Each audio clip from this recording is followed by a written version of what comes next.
আসসালামু আলাইকুম, সবাই কেমন আছেন? কে কোথা থেকে আমার নতুন ব্লগটি দেখছেন কমেন্ট বক্সে জানাবেন। আজ অনেকদিন পর একটা ভিডিও নিয়ে আসলাম, ভর্তার ভিডিও। ভর্তা খেতে খেতে সবারই কম বেশি ভালো লাগে, তাই না?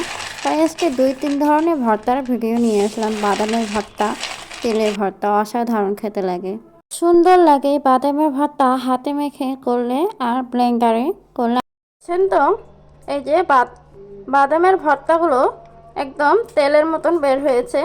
বাদাম থেকেও কিন্তু তেল বের হয়, তাই না? কি আশ্চর্য ব্যাপার! বাদামের ভর্তায় পেঁয়াজ রসুন না ভেজে দিলে ভালো লাগে না, তাই এখন পেঁয়াজ ভেজে নিচ্ছি একটু বাদামের ভর্তার জন্য। সুন্দর করে লাল লাল করে ভেজে নেওয়া হলো।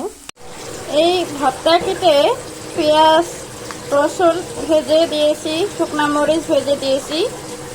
আর একটা দেখুন অনেক সুন্দর আসছে, তাই না?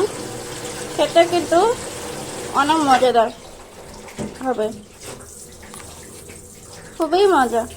আমাকে দেখে এখনো মনে হচ্ছে যে গরম ভাত দিয়ে খেয়ে ফেলি। ভাত দিয়ে মেখে নিচ্ছে পেঁয়াজ কাঁচামরিচ দিয়ে সুন্দর করে, কাঁচামরিচ বলে ফেললাম। এই তো বাদামের ভর্তাটা দেখুন, অসাধারণ দেখতে লেগেছে আর খেতেও দারুণ হয়েছে। তেলের ভর্তা তো কোনো তুলনায় হয় না। তেলগুলো একটু শুকনো ছিল, তাই আম্মু তেলগুলো ভাজার জন্য তো বলেছিল, পরে দেখতেছি ভেজে নিয়েছে। এই তো সুন্দর করে ভেজে নিয়ে এরকম করে ভেজে নেওয়ার পর এরকম করে ব্লেন্ডারের জারে সবগুলো তিল দিয়ে নিলাম। এখন শুধু ব্লেন্ড করার পালা। এখন কী করবো বলুন তো? ব্লেন্ডারে নিয়ে নিলাম। আমি ব্লেন্ডার জারে সব কিছু তেলগুলো নিয়ে নিলাম একেবারে। দেখুন ভাজা হয়েছে অনেক সুন্দর, আমি একটু আগেই ভেজে নিয়েছি। এখন আমি ব্লেন্ডারে গুঁড়া করবো মিহি করে। 2 বার একটু ঘুরিয়ে নিয়েছি, দেখুন আরও একটু ঘুরিয়ে নিতে হবে। তো একবার ঘুরিয়ে নিয়ে দেখে নিলাম যে কেমন হয়েছে।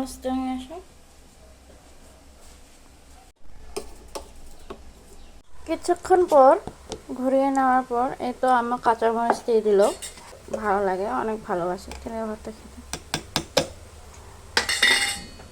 আমার তেলের ভর্তার মতো হয়ে এসেছে কিছুটা, আরও একটু ঘুরিয়ে নিতে হবে। বেশি মিহি না হলে ভালো লাগে না।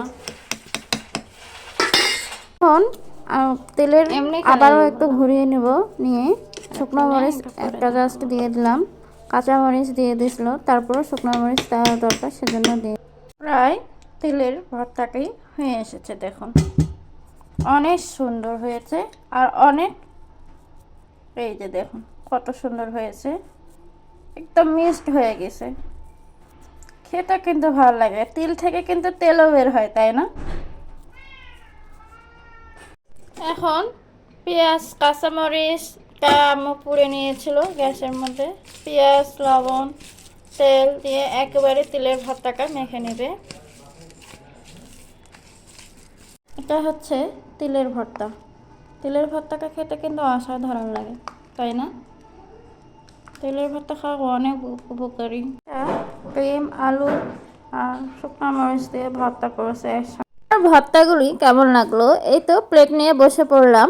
ডিম পোচ দিয়ে ফেনা ভাতের সাথে ডিম পোচ, বাদামের ভর্তা, তেলের ভর্তা, ডিম আলু সিদ্ধ করে ভর্তা করেছি শুকনো মরিচ দিয়ে। ওকে দেখানো হয়নি, এমনি নিয়ে বসেছি। আর শুকনো মরিচ নিয়েছি আর বথুয়া শাক নিয়েছি। খেতে কিন্তু অনেক দারুণ ছিল। আর ফেনা ভাত গরম গরম ঘি দিয়ে খেতে ভালোই লাগে।